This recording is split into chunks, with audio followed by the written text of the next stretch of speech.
Rebel Yell Podcast, Trib Live High School Sports Network. We are winding down really the last order of business. We've done our head of the class for both players, player of the year in each class, and coaches, coach of the year in each class. We've done that. The other day we came out with the Trib Terrific 10 Baseball All-Stars, also the Softball All-Stars.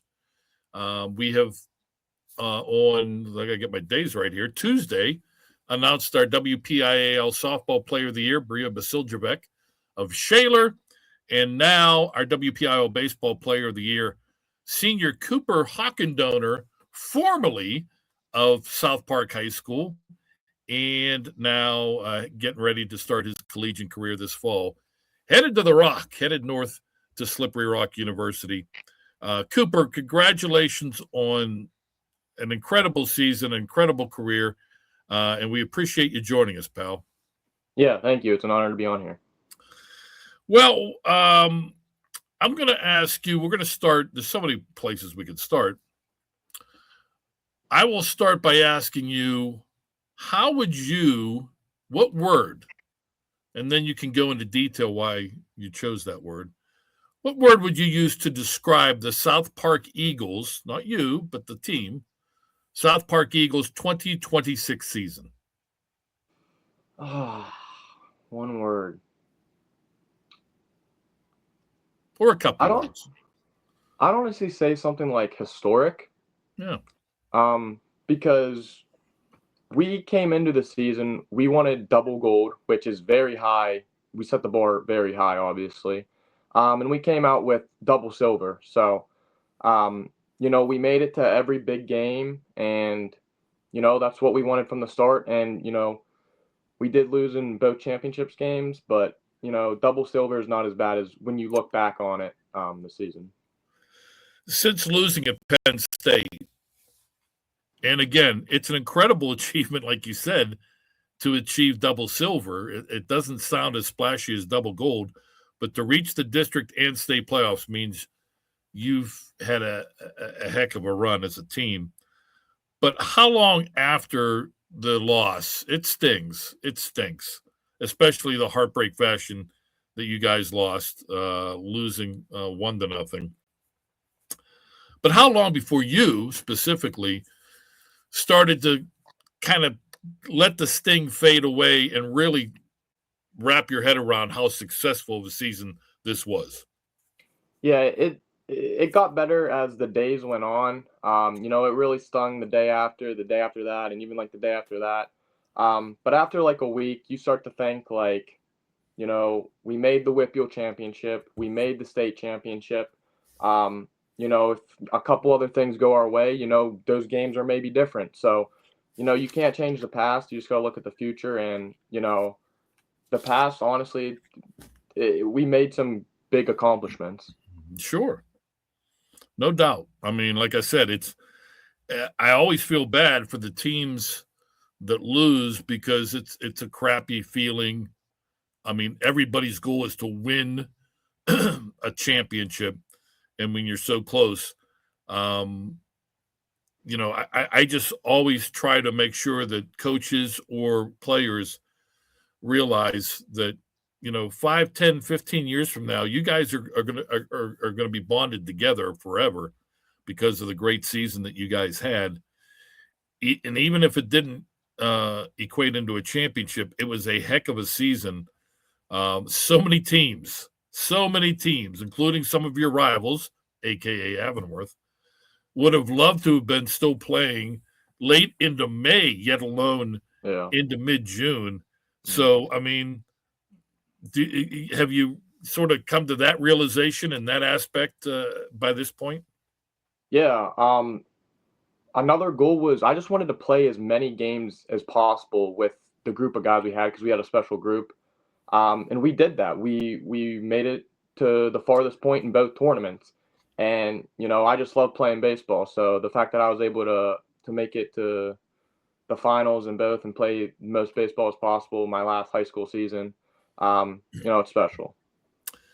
You mentioned that you used the word special twice there, once to describe the season wants to describe your teammates.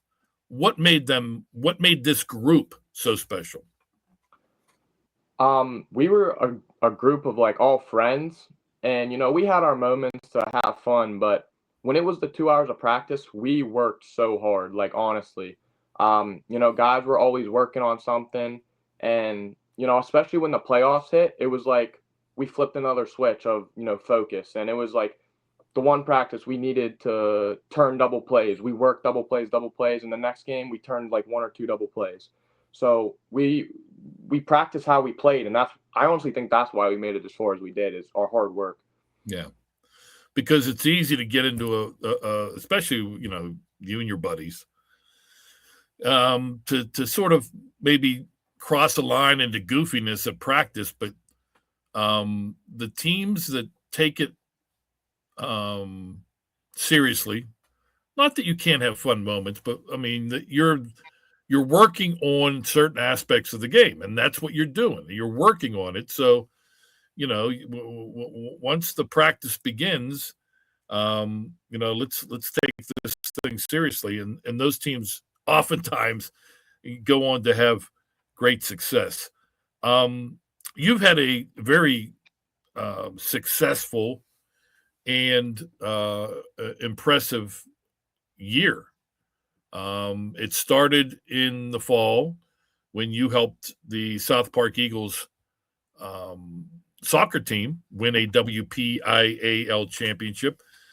You were hoping that wouldn't be the high point of the season. You guys had success in basketball as well in the winter, winning a section title.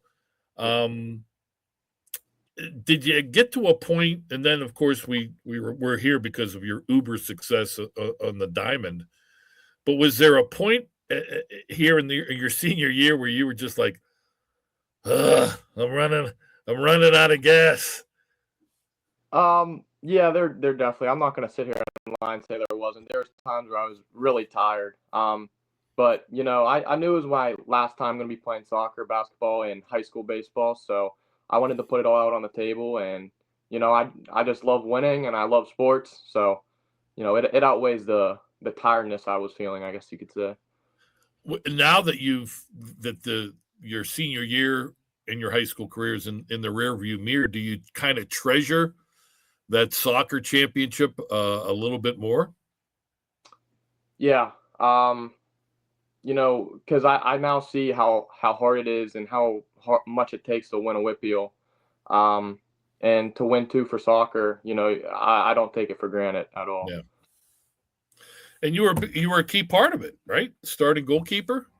Yeah.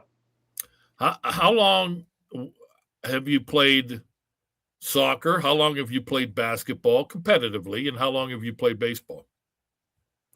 I've played all three sports my whole life since I was like 3 or 4. It's been these three, like no others, and I've stuck with them through all these years, surprisingly.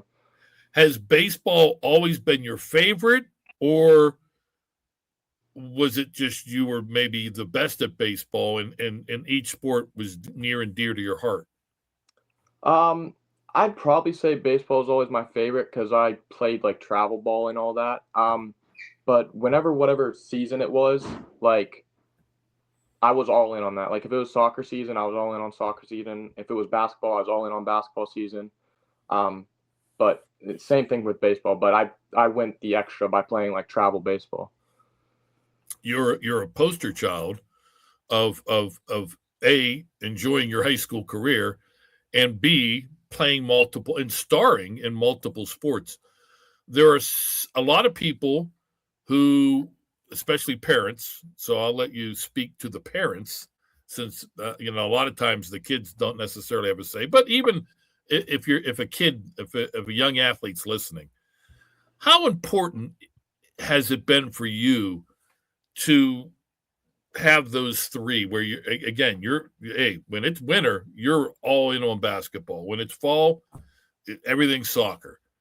How important is that, instead of specializing in playing one sport all year round?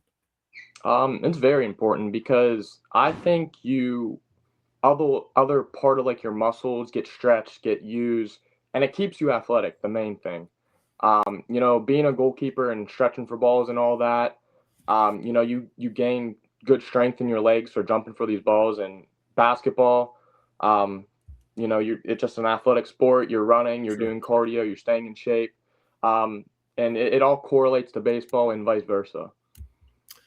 Yeah, I've heard a lot of college coaches say that they for all the reasons you just mentioned, they like when players are playing different sports Yeah. because it does work on you and your body in different ways.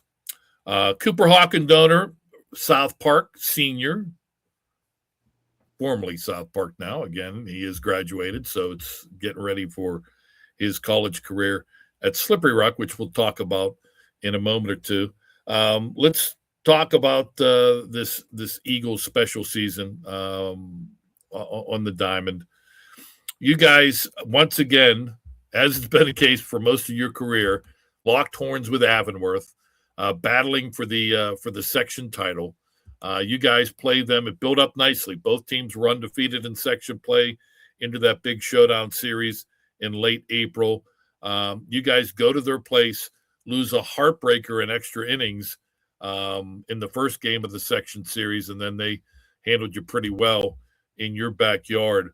What was the mindset of the team after those two games with Avonworth, knowing that our chances of winning the section title are gone? Yeah, it was just winning the section title was fun and all, but in the end, we wanted to win a WPIAL and we wanted to win a state championship. So don't get me wrong, losing those two games was frustrating, especially how bad they beat us the second time. Yeah. But we had to look to the future and work even harder at practice, and I think we did. And I think that's why we got them the third time, because we were really prepared for them that time. When you guys, the brackets come out for the 3A playoffs, you guys are the number 5 seed. So even though you didn't win your section, some respect for you guys. You take care of business against Keystone Oaks. We had talked to you right after that game, the near perfect game. For those who don't know, first round, South Park, Keystone Oaks, great game. Yeah.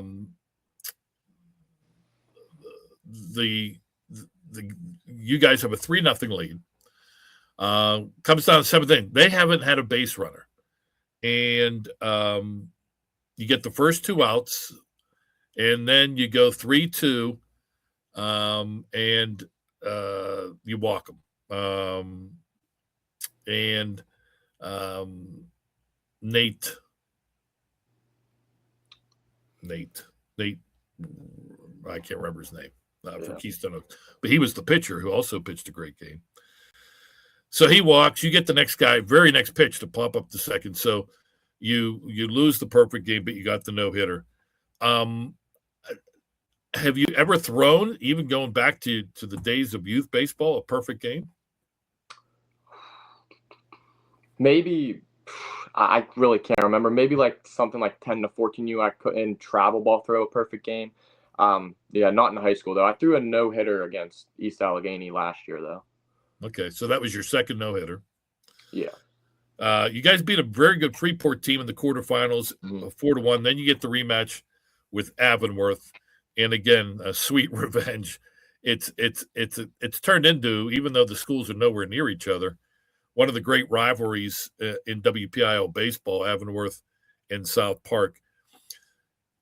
You want to get to the championship game, but doing so at the expense of the Antelopes had to feel pretty good. Yeah, it did for sure. And a thing also is, before the Avonworth game, we played Freeport maybe 3 or something days ago, and I threw like 45 pitches. So my arm wasn't like 100% going into Avonworth. So I had to kind of change my game plan of, last time my fastball beat them, but I knew my fastball wasn't going to be 100%. So I had to throw a lot of off speed and just pitch to contact. And, it worked.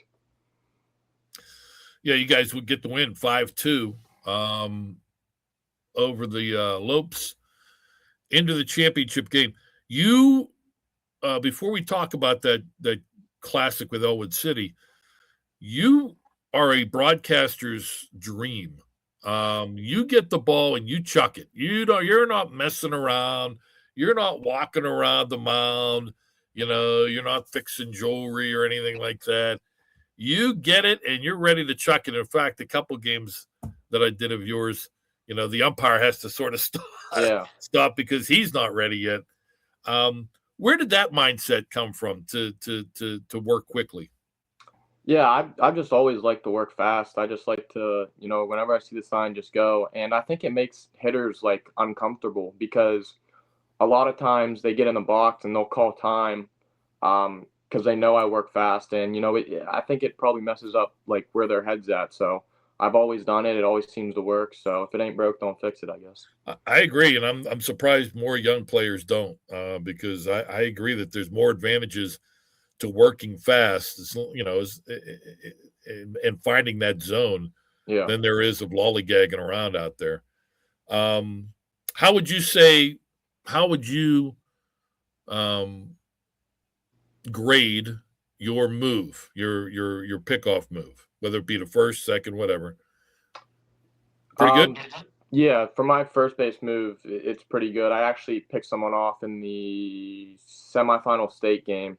I usually do a slide step, so it doesn't work as much because I don't want people to steal. But whenever I do the move, I would usually pick my leg up, go home, pick my leg up, pick off, and it does get a lot of runners.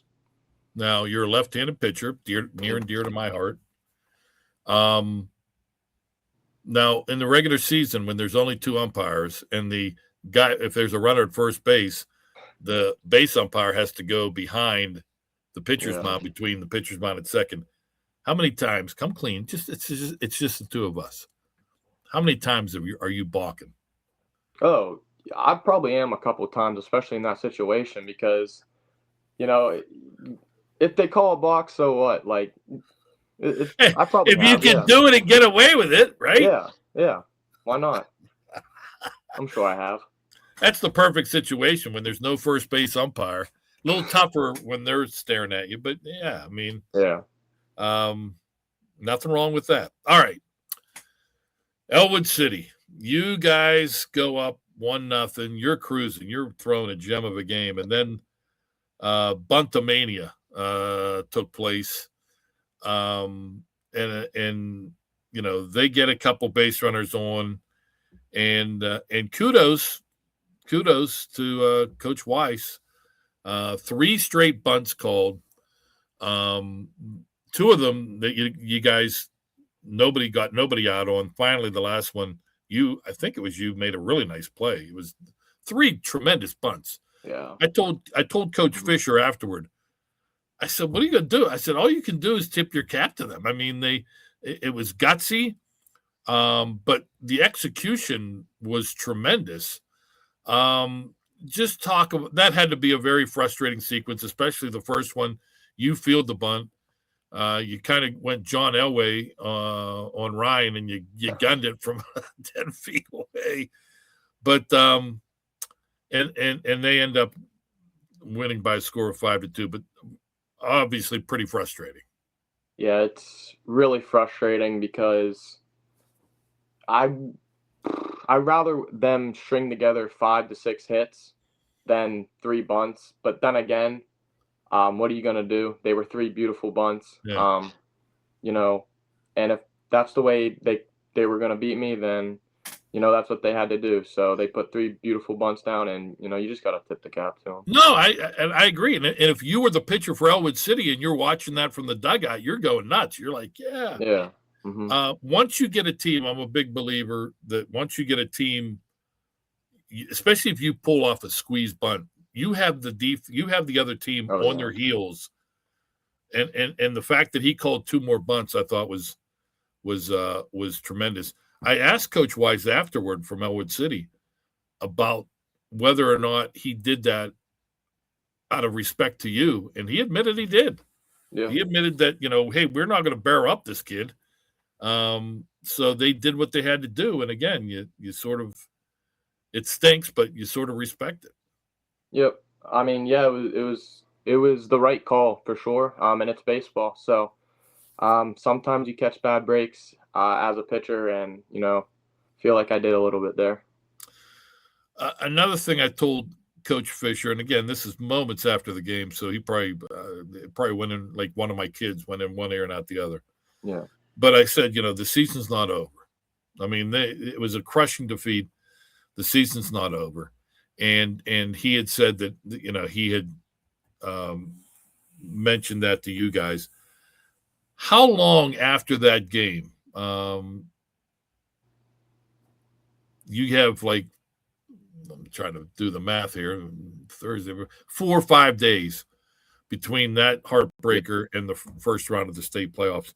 How long did it take to seriously put that behind you and put your working cap back on to get ready for the state playoffs? I think we got off the next day after Elwood, so I think that was the right choice. And then after that, we just went back to practice, and it was such a long 4 days because we just wanted to play that game to get over that Elwood loss. And after we played that first state game, I feel like that game was completely behind us, and it's a whole new season. So, yeah, I'd say that. 6-3, South Park over Bedford in that first round game. You had a home run in that game. Winning pitcher in the quarterfinals, a 4-1 victory over Tyrone, another big game at the plate. 3 for 4 in the first round, 3 for 4 in the second round, 2 for 3 in the third round as you get the win in a 6-0 victory over Fairview to put you guys into the state championship game. We've been talking a lot about the pitching, and rightly so. You were incredible. But talk a little bit about the stick. The stick was big for you guys. In fact, it was a home run in the championship game that put the Eagles up 1-0, and it stayed 1-0 for a while. But just talk about your success offensively this year. Yeah, I've just been very comfortable at the plate, and coming into the season, I really wanted to focus on like my mental game, I would say, and it's just having a clear and good mindset going in the box. And if you get out, let that frustration out for 10 seconds, and it's a new at bat. And I really do think that helped because I was going up to the plate just thinking like this pitcher's not going to beat me, you know, and having a good mindset. And I can hit the ball. Like I feel like a lot of people can hit the ball hard and far in BP. It just has to translate to the game. And, I felt as comfortable as I did in batting practice as I did in the game. And, I just had a clear mindset. So how much are you during the season? And I'm not talking about games, obviously, but I'm talking about, practice and all that. How much time are you putting into BP and how much time are you putting into, your work on the hill? For batting practice, I hit once or twice literally every single day with my dad. I would go practice, say practice was 3 to 6, or not 3 to 6, like 3 to 5. Then I would come home and be like, can you take me up to Evansfield to hit a bucket or two? And I would go hit. And pitching, I wanted to save my arm. Like I can't hit as much as I do pitch. So I had to, I would do like touch and feels, and I would make sure the trainer was like scraping my arm, making chores, and good, just taking care of my arm basically. And then batting practice I would do every single day. Got Cooper's numbers here. They are impressive. First on the hill, 84 2/3 innings. That's a lot.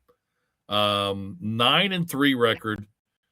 In those 84 innings, you allow 49 hits, 17 earned runs, only 17 walks, which again is a big time feather in your cap. 126 strikeouts, 1.40 ERA, 0.78 WHIP. Opposing hitters, 163 batting average. Offensively, batting average of 506. 79 at bats. You had 40 hits. On base percentage, 596. Slugging percentage, 810. 1.406 OPS. 3 homers, 27 RBI. You only struck out 6 times. Just phenomenal numbers. in both aspects. As you're getting ready now for college, what are some of the things that you kind of realize I need to work on? Yeah, there's always things to work on. You know, hitting wise, it's just staying consistent, constantly hitting balls. But now that baseball and all three of my sports are over, um, lifting, I'm gonna be hitting the weight room every single day. It sucks right now because I'm on vacation and can't go to the gym, but after this, I'm gonna be going every single day. Haven't decided if I wanted to gain any weight. But yeah, just doing stuff like that to get ready for college. If you want to gain weight, hang out with me. I'll show you the ropes. It's not the kind of weight you're talking about, but nonetheless, this little break, though, to be honest with you, I appreciate the fact you want to get to the gym, but I mean, you threw a lot of innings, especially a lot of high pressure innings. This rest is probably the best thing for you right now. So don't lose any sleep over that. Your body probably appreciates the fact that you're just kind of in chill mode right now. You mentioned your father taking care of you. I'm sure he has been a big part of your success and working with you through the years. We just had Father's Day. What'd you do for Dad? Well, I'm away right now, so I wasn't able to see him, but I talked to him and everything. So All right. You at least called him, right? You didn't text him. yeah, yeah. All right. You need to talk to two of my kids. All I got was text. But anyway, that's neither here nor there. Slippery Rock University. I know we asked you last time we had you on why the Rock. I'll ask it to you again for those who didn't see it. You probably had options. Why Slippery Rock? Yeah. So you kind of have a feeling of when something's the right fit for you. So, I went up on the visit. He showed me around the campus, the dorms, the weight room, the baseball field, and we went into the office. He gave his whole spiel about everything, and it all sounded perfect to me. Um, and when like I said, when something's a match, you kind of know it. So, I decided on Slippery Rock. Yeah. And you'll get a chance to do both pitch and swing the bat up at the Rock. Yeah, I'm going for two-way. Good. Well, you can do it, no question about it. You got talents both on the mound and in the batter's box. Cooper, again, we appreciate you sharing some time with us, especially when you're on break here. Congratulations on all your success. Outstanding senior year, capping off a great career, high school career, not just baseball, but a high school career. You got a couple gold, a couple silver, a very impressive 4 years. South Park is going to miss you. Big shoes to fill in three different sports for the Eagles come 2026, 2027. Best of luck. Stay healthy, and we'll be keeping tabs on you. Yeah, thank you very much. I appreciate it.